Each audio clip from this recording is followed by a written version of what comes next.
जय मसीह की। खुदावंद यीशु मसीह के मुबारक और जिंदा नाम में आप सभी को मेरा सलाम कबूल हो।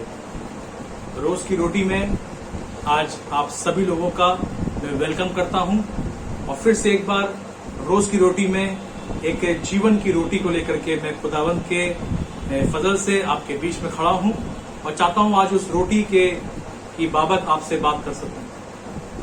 रोमियो की किताब और उसका 12 बाब और उसकी पहली और दूसरी आयत में कुछ लिखता है पौलुस। जी हाँ, book of Romans chapter 12 and verse beginning 1 to 2। यहां पर इस तरीके से लिखा हुआ है, बस ए भाइयों, मैं खुदा की रहमतें याद दिलाकर तुमसे इल्तिमास करता हूं कि अपने बदन ऐसी कुर्बानी होने के लिए नज्र करो जो जिंदा और पाक और खुदा को पसंदीदा हो।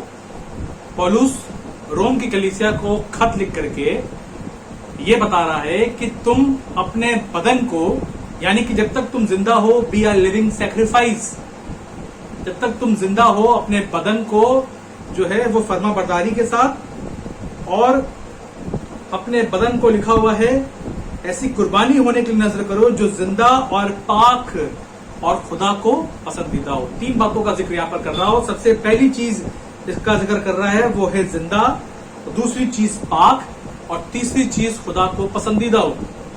और उससे भी ऊपर वो लिख रहा है कि हे भाइयों, मैं खुदा की रहमतें याद दिलाकर तुमसे इल्तिमास करता हूं, रिक्वेस्ट करता हूं। खुदा की रहमतों को याद दिला रहा है रोम की कलीसिया को। क्या आपको खुदा की रहमतें याद हैं? क्या आपको रहमत खुदा की अपने परिवार में जो उसने आपके लिए किया, उसने आपकी जिंदगी के लिए किया, उसने आपके परिवार में किया, आपकी स्पिरिचुअल लाइफ के लिए किया, आपके खानदान के लिए किया, क्या आपको अपने खुदावंद की रहमतें याद हैं? यदि ये नहीं याद है तो इस बात को पौलुस कह रहा है कि उन रहमतों को याद करो। और याद करने के बाद वो कह रहा है कि तुम अपने बदन को, सबसे पहली बात तो उसको जिंदा, दूसरी बात है यहाँ पर पाक और तीसरी बात का जिक्र यहाँ पर कर रहा है वो है खुदा की पसंदीदा होते हुए कुर्बानी चढ़ाओ। आज का जो मेरा विषय है वो ये है कि अपनी जिंदगी को ऐसा जीना है जैसे खुदावंद की मर्जी है। आज मैं और आप अपनी जिंदगी कैसे जी रहे हैं मुझे नहीं मालूम।